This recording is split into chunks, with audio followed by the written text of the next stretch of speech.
soberano, victorioso Rey. Ni la muerte pudo detener tu poder para vencer. Jesucristo, tú reinas con poder, soberano, victorioso Rey. Y la muerte pudo detener tu poder para vencer. Dios de lo imposible, te adoramos, eres invencible, soberano, tuya es toda la gloria,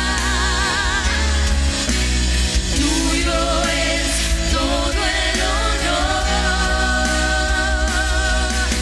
Dios de lo imposible, te adoramos, eres invencible, soberano, tuya es toda la gloria,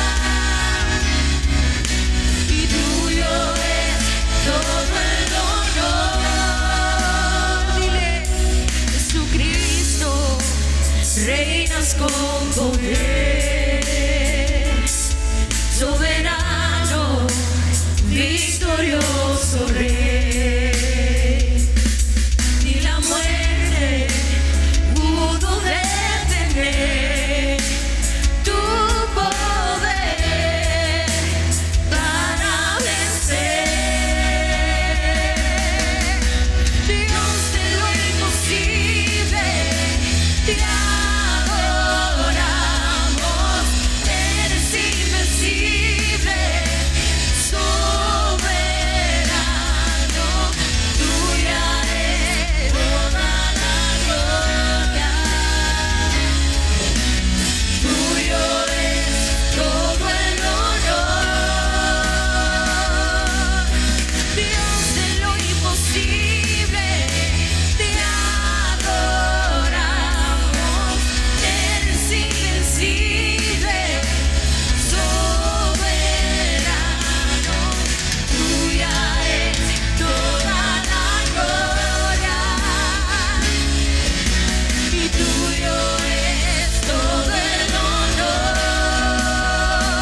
Dile, y tuya es toda la gloria, y tuyo es todo el honor. Puede abrir sus labios y sacar palabras que salgan de dentro de usted hacia Él. No un cántico aprendido de memoria, no lo que un líder de alabanza le dirija a decirle a Él, sino que de usted salga algo genuino, algo original. Aunque no se escuche bien a los oídos de otros, para Dios Padre es agradable escuchar las palabras de sus hijos cuando le dicen: Padre, te amo, tú eres especial, lo más grande en mi vida, no hay nadie como tú, eres lo más importante, el primer lugar dentro de mí. Gracias en todo lo que tú has hecho y haces por mí.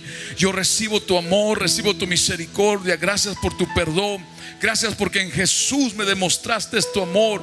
En tu Espíritu Santo me has demostrado todo tu amor, porque no solamente me diste la promesa, sino que lo enviaste. Tú viniste en Él a vivir dentro de mí, a vivir conmigo, a estar por mí.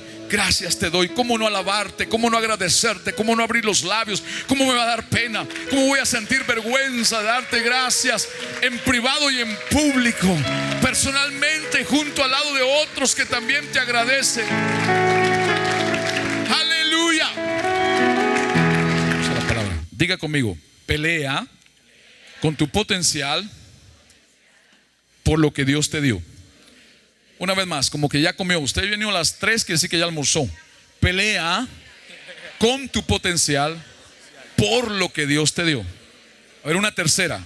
Pelea con tu potencial por lo que Dios te dio. Hay muchas cosas que decir hemos hablado de propósito, de bondad, de misión, de potencial. Y hoy Dios puso en mi corazón esta semana acerca de los valientes de David. Pero no vamos a hablar de todos ellos, vamos a tomar uno de ellos nada más. Y quiero entonces que me acompañe al segundo libro de Samuel, el capítulo 23. Si no tiene Biblia, las pantallas aquí las nuestras son cristianas y tienen la palabra de Dios, ahí las puede usted ver, puede leerla. En segunda de Samuel, ese libro, el tema principal, quiero que me escuche, preste su atención a la voz de Dios.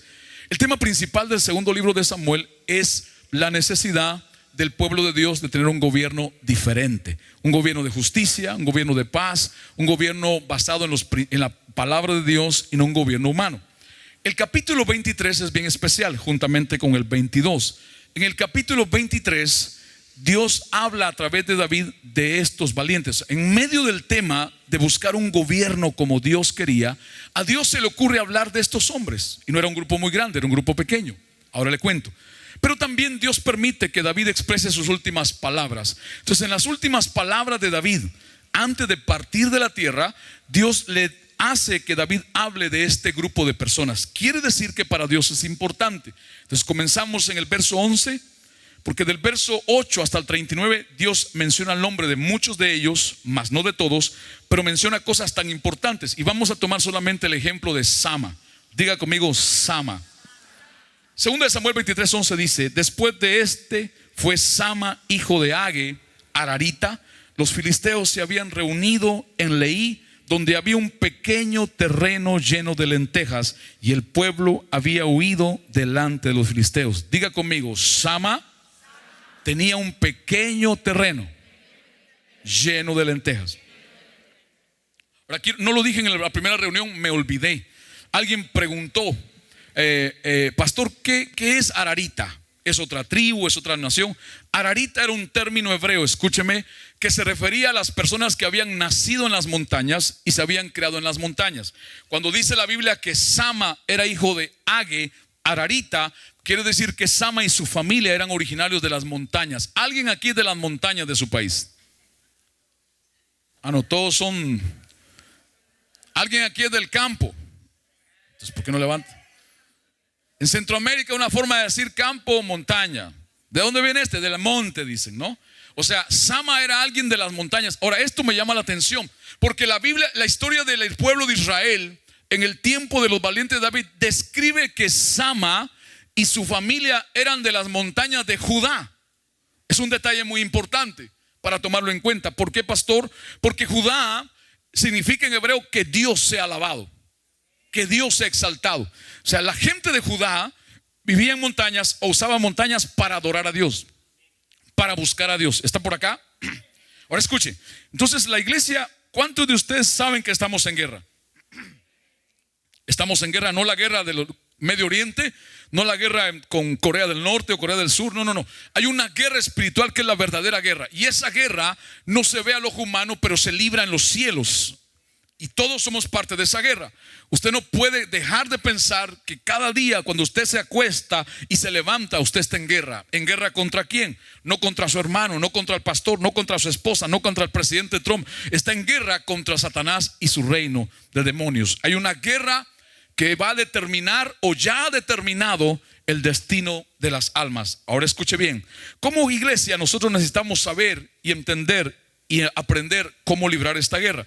David, es importante, esta fuerza se componía de 37 hombres. Tenía David muchos guerreros, pero el grupo élite eran 37 en total. Y lo dice en el verso 37 por si no lo ha visto. Primero, dentro de ese grupo habían tres principales, eran tres capitanes. Sama era parte de uno de esos capitanes. Otro de los capitanes de David, de estos valientes, la Biblia dice que la espada, agarró su espada y se enfrentó a más de 800 hombres y los mató él solo. Y la espada la agarró con tanta fuerza que se le pegó en la mano. A otro de ellos, con la quijada de un animal, mató a cientos también. Y este Sama parece que lo que hizo no es una hazaña tan grande, porque la Biblia dice que este capitán principal de los valientes de David peleó en un terreno pequeño de lentejas. Ahora, si usted entiende historia de Israel en el tiempo de ellos, tener un terreno lleno de lentejas era el abastecimiento de mucho tiempo de alimento para el pueblo de Israel. O sea, me llama la atención esto y quiero que vea conmigo. Diga valiente. La palabra valiente en hebreo, cuando dice los valientes de David en el Antiguo Testamento, como en 2 de Samuel, esa palabra significa alguien poderoso, alguien lleno de potencial, alguien grande, alguien fuerte, alguien esforzado, alguien varón de guerra, un soldado preparado o un soldado profesional. Ahora, quiero que usted recuerde algo y quiero que vea algo que se lo dije en la primera reunión. Es importante entender en Dios, cuando Dios nos une con otras personas, la tendencia de cuando usted se une en alguien en Dios, en una situación pacífica, sin mucho conflicto, la tendencia es que esa relación dura menos que aquellos que fuimos unidos en tiempo de crisis, en tiempo de adversidad, en tiempo de necesidad, en tiempo de guerra. Es curioso que cuando Dios unió a hombres como Abraham, como Moisés, como Gedeón, como David, como otros hombres para que peleasen junto con ellos, siempre fue en medio de una crisis, de una dificultad, de un problema, de una adversidad. La tendencia es que esas relaciones perduran más, permanecen más, son más fuertes. ¿Está alguien acá? Dígale al que está a su lado: saca lo que tienes dentro de Dios.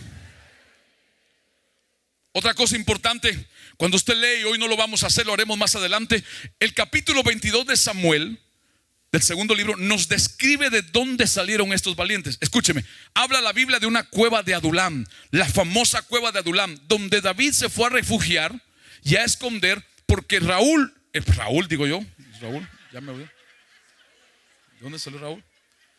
Ese fue el hondureño que se le sale a uno.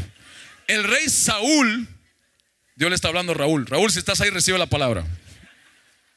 El rey Saúl lo quería matar. Escuche, y a causa de la persecución, el acoso y la amenaza de muerte hacia David, David vivió en cuevas muchas veces, pero Adulam fue una cueva muy especial. Porque dice la Biblia que cuando David llegó a Adulam, ya Dios se había tratado con él bastante. Ya no era el mismo David, ya Dios había estado creciendo algo en él.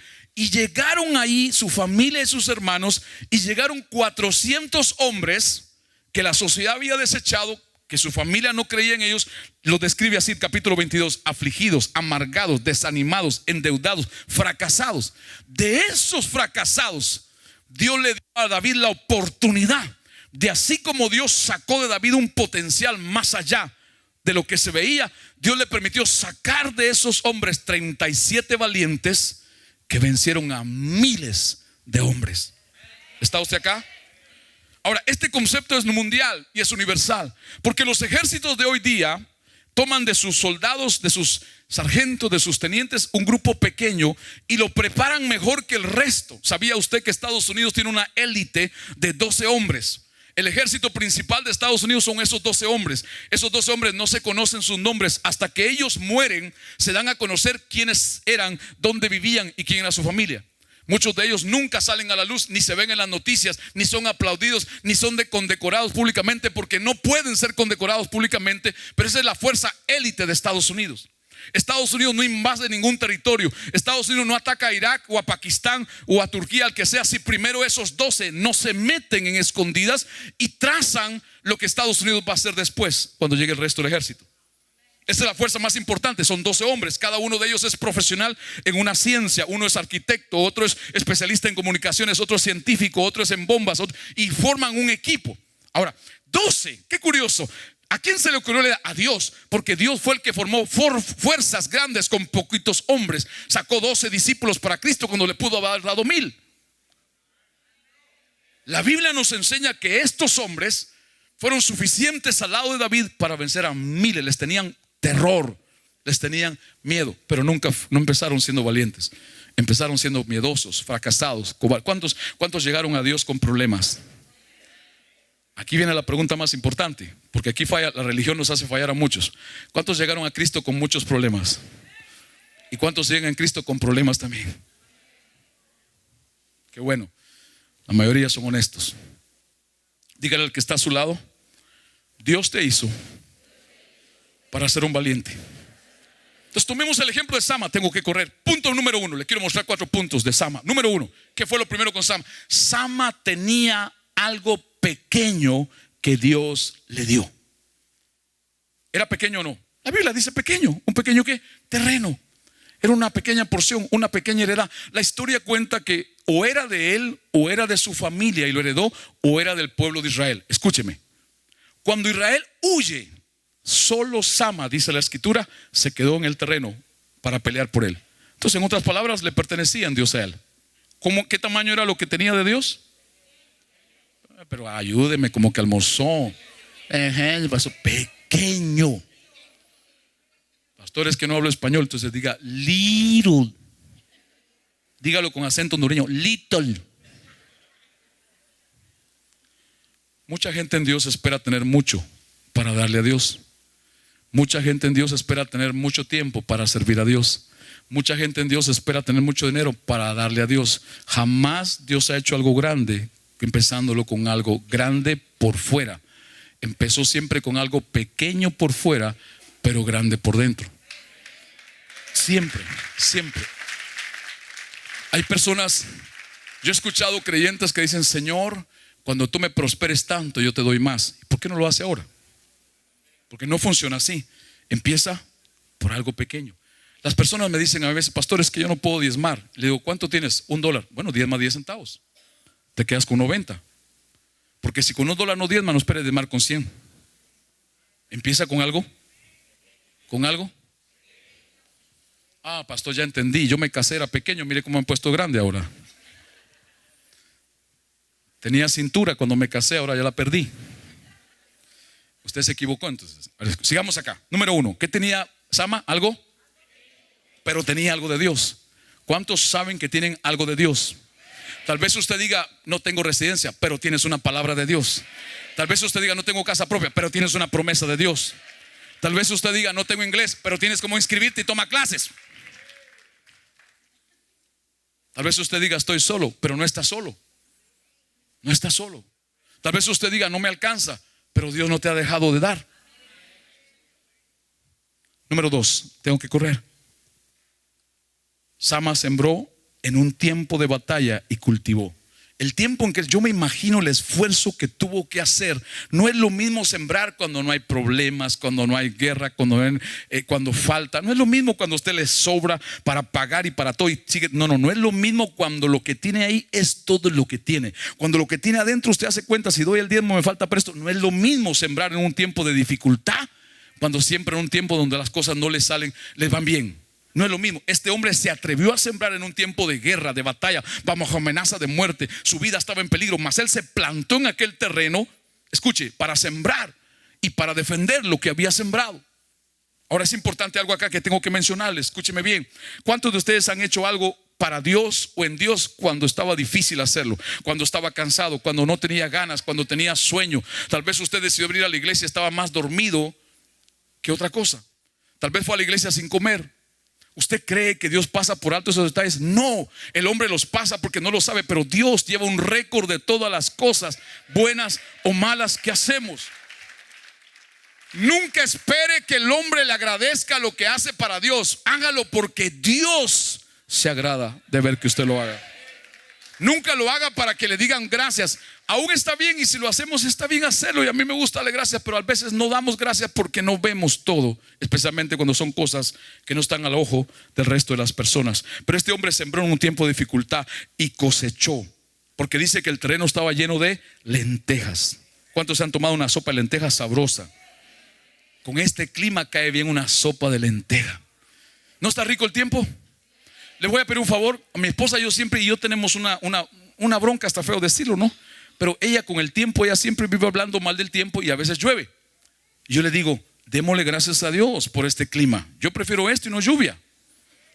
Sabe que este es un frente frío que viene del norte, pero cuando la gente de la iglesia habla mal de él, se derrite y se encuentra lluvia.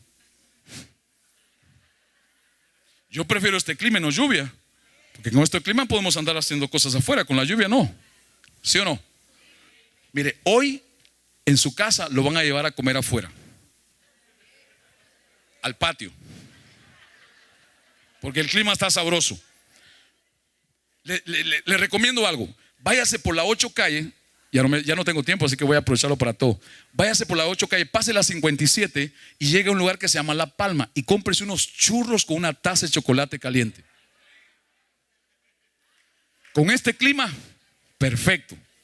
Y no son churros argentinos, son churros así, con un chocolate caliente. Bueno, volvamos a la verdad. Diga conmigo, yo voy a sembrar, yo voy a buscar a Dios en medio de toda circunstancia. Ahora, ¿qué sucede muchas veces con el pueblo de Dios? Cuando las cosas se ponen difíciles, escúcheme, eso no pasa aquí, eso pasa de Tamarac para arriba. Cuando las cosas se ponen difíciles, la gente no va a la iglesia, la gente no se congrega, la gente ya no sirve, la gente ya no. Siempre cortan a Dios primero, cuando es el primer error que comete el cristiano. Cuando las cosas se ponen difíciles, más hay que buscar de Dios, más hay que orar, más hay que servir, más hay que dar, más hay que congregarse, más hay que alabar. Porque es la forma de defender lo que Dios nos ha dado. Es la forma de contrarrestar toda oposición para que dejemos de hacer lo que Dios nos llamó a hacer. Declárele a alguien que está a su lado: si tus enemigos te están haciendo la guerra, es señal de que estás cerca de cosechar algo en Dios. ¿Cuántos tienen hambre de cosechar? Pero para tener hambre de cosechar hay que tener hambre de sembrar. Escúcheme, iglesia, no era fácil sembrar en tiempo de guerra. Escuche, por favor, siempre es más fácil sembrar y es más difícil cultivar. La siembra, usted pone la semilla una vez y ahí espera, pero la cultivar es diferente. Cultivar es, antes de echar la semilla hay que limpiar la tierra, hay que ararla, hay que removerla, hay que arrancar las raíces malas para que cuando siembre la tierra esté bien. Después de sembrar tiene que echarle agua, tiene que cuidarla, tiene que espantar las aves, tiene que espantar los animales que quieren robar la semilla. Cultivar es antes de sembrar hasta cosechar. Siempre es más fácil sembrar que cultivar. Dios te sembró una palabra, pero usted la tiene que cultivar, la tiene que regar, la tiene que proteger, la tiene que creer, la tiene que confesar, la tiene que orar, la tiene que declarar hasta que venga cosecha por esa palabra. Hay mucha gente que espera en Dios que es automático. Dios me dio una palabra y yo me voy a sentar que Dios la cumpla. No, Señor, ya Dios te dio el potencial en esa palabra. Usted tiene que cultivarla, la tiene que recordar, le tiene que decir a alguien: Dios me dio esta palabra. Aunque se vea como ridículo, aunque la gente le diga esa palabra no tiene nada que ver con lo que estás pasando, pero ¿qué está haciendo usted en medio de la crisis? Usted está sembrando y cultivando, sembrando y cultivando.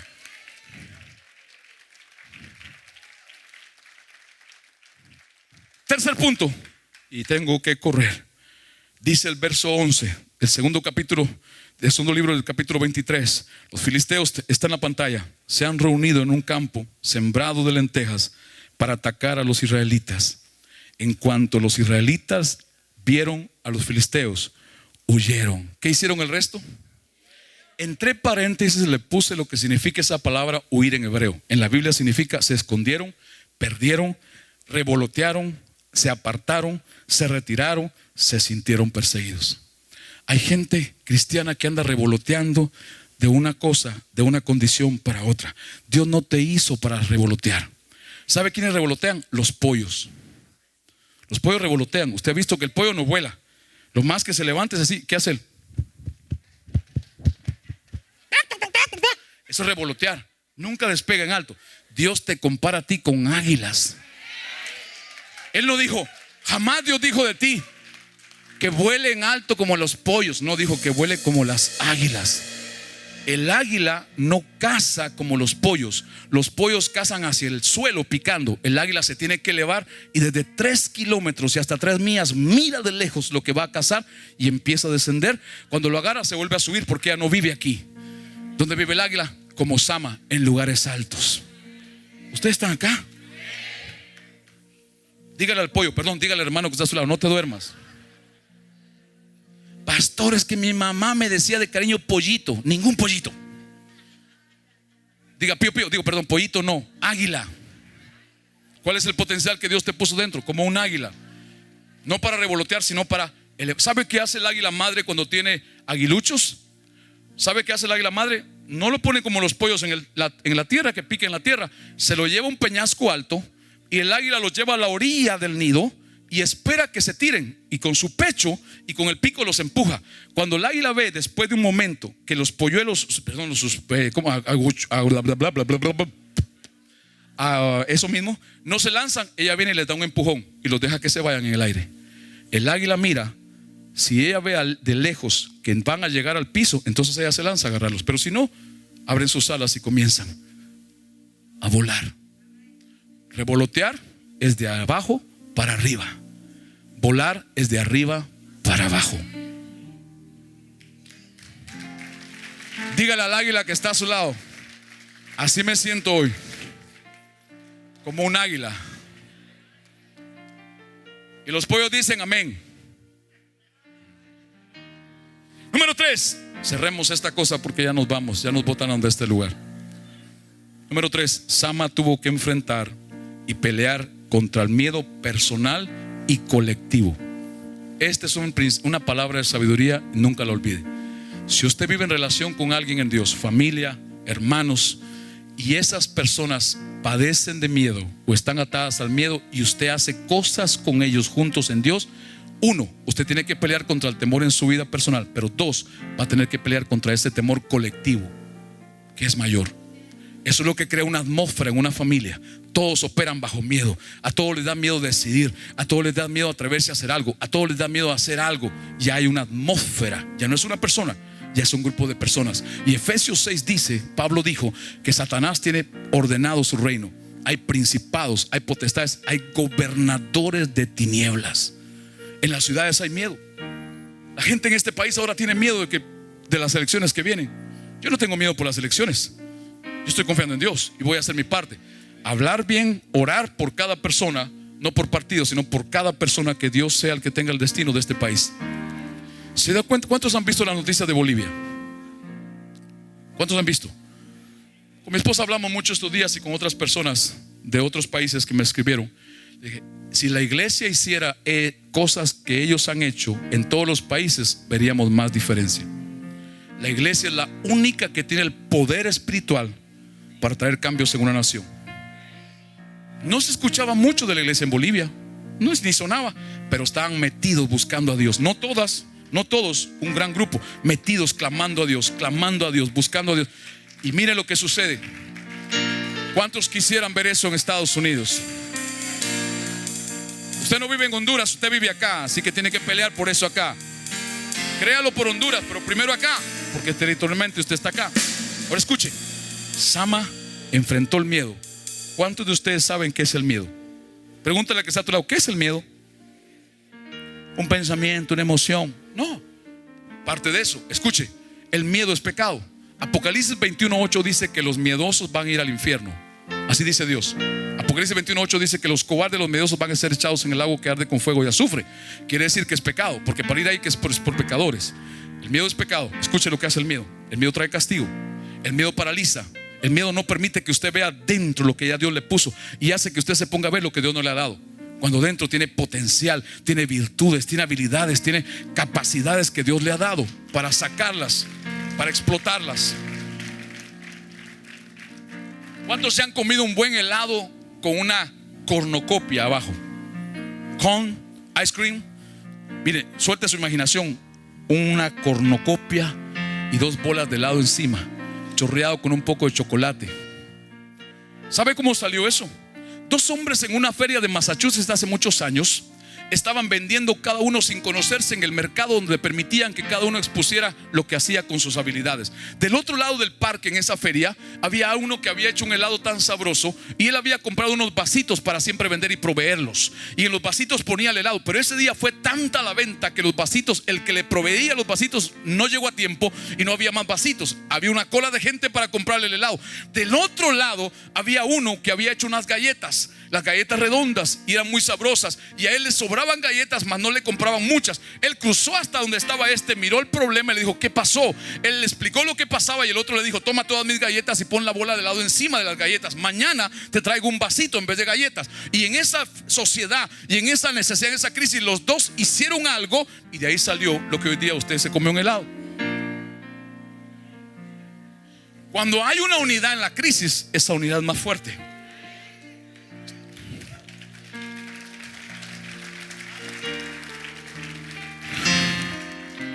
Dígale al que está a su lado, yo renuncio a todo miedo. Dios no me ha dado espíritu de miedo.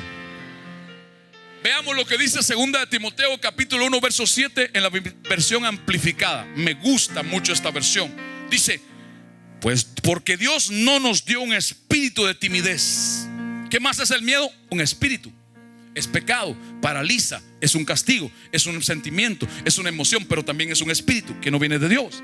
Dice que Dios no nos dio espíritu de timidez, de cobardía, de miedo, y temeroso, sino que nos ha dado un espíritu de poder, que significa potencial, y amor, y de una mente bien balanceada y disciplinada y autocontrol. Así que dígale al que está a su lado: yo puedo dominar mi cuerpo. Parece que algunos no lo creen. Dígale al que está a su lado: al pecado tengo el potencial para decirle no. ¿Cuántos les ha costado dominar una situación de pecado en su vida? Honestamente, aquí, sin religiosidad ni perfección, que algunos querubines nos visitan siempre. ¿Cuánto les ha costado dominar la ira? Dominar pensar mal de alguien con quien usted se molestó, o decir algo mal de algo o de alguien. Qué bueno que hay gente como yo, imperfectos, con defectos, pero que Dios no ha soltado. ¿Qué cosas causa el miedo? Es pecado, trae castigo, paraliza, aparta de Dios. Adán se apartó de Dios después de pecar. Cuando Dios lo buscó, le encontró, le dijo: ¿dónde estás? ¿Qué estás haciendo? Y Adán le dijo: oí tu voz y tuve miedo. La primera reacción fue, ¿se acuerda Lot? Lot, por temor a los hombres que vivían en aquella ciudad, en Sodoma, ¿sabe qué hizo? Entregó a sus hijas para que tuvieran sexo con ellas y a él no le pasara nada. Eso hizo Lot, sobrino de Abraham, lleno de potencial. Estaba al lado de Abraham, un hombre que Dios había escogido. Pudo haber hecho mejor Lot, pues lo escogió la peor tierra, el peor lugar, y sus hijas terminaron siendo usadas sexualmente por gente de pecado. ¿Está usted acá? Por miedo. Por miedo mintieron muchos, por miedo mienten otros. Hicieron con esto. ¿Qué más hizo Sama? Sama enfrentó a sus enemigos y peleó contra ellos. Pero no le dije ¿qué significa el nombre Sama? El nombre Sama es un nombre hebreo, Shama, S-H-A-M-A, Shama, que significa horror. O sea, sus mismos padres le pusieron un nombre de fracasado: horror, espanto, ruina, angustia, destruido, escombros. Así se llamaba, Shama. En otras palabras, cuando le decían Shama, porque así trabajaba en el hebreo, funcionaba que al decir el nombre ya la gente sabía lo que significaba. Shama le estaba diciendo: horror, ven acá; espanto, ven acá; ruina, ven acá; bueno para nada, ven acá. Pero él no se dejó marcar por la historia de su familia, sino que se pegó a David, y de que David recibió de Dios, él recibió, y se convirtió en uno de los valientes. Y escuche, la Biblia dice en el verso 12, vea conmigo: él entonces se paró en medio de aquel terreno. ¿Dónde se paró? Y se puso a llorar de miedo. ¿Qué hizo? Se quejó. ¿Qué hizo? Pero ayúdeme, ¿qué hizo? ¿Qué significa? Lo arrebató, lo despojó, libertó, quitó, recobró, redimió, sacó. Dile al que está a tu lado: si el enemigo te está haciendo guerra y tú estás a mi lado, yo peleo contigo.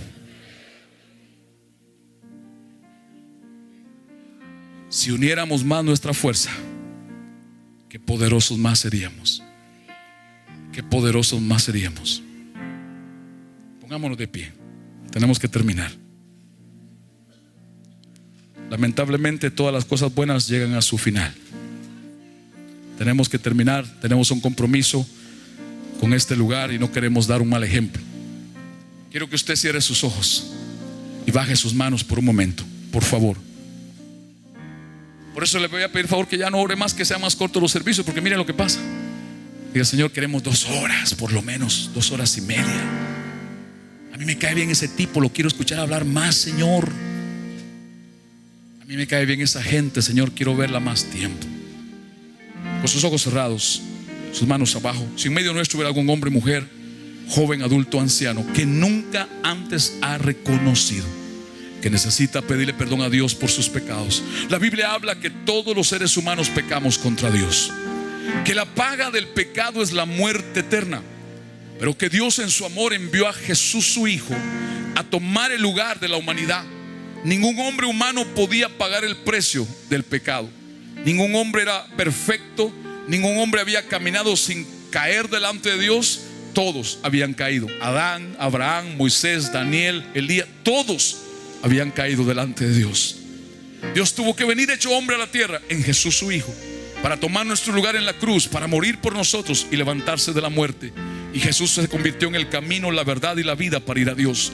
No una religión, sino una relación. Si usted está aquí hoy, hermano, hermana, y se ha apartado de Dios, ha dejado de experimentar el gozo que produce la salvación en Cristo, usted necesita una reconciliación. Si nunca ha hecho esta oración y es la primera vez, yo quiero animarlo. Yo quiero pedirle que se atreva, que sea valiente de entregarle su vida a Jesús. Y usted podrá experimentar lo que significa venir a Cristo. A la cuenta de 3, si usted levanta su mano para hacer esta oración por primera o tercera vez o quinta vez, levántela en alto, por favor. 1, 2, 3. Levante su mano ahora. Permítanos orar con usted. Si usted levantó su mano para entregar su vida a Cristo por primera vez, si usted levantó su mano para reconciliarse con Él, le voy a rogar que salga al pasillo a la derecha o a la izquierda, el que le quede más cerca, que alguien va a orar con usted, alguien va a orar por usted. Oren por sanidad, oren por sus vidas, oren por sus familias. No hay tiempo, no hay tiempo para adorar. Yo quiero que se cierre sus ojos. El resto de la iglesia levante sus manos, ponga su cuerpo en acción, en movimiento, como una actitud de guerra, como una actitud de pelea.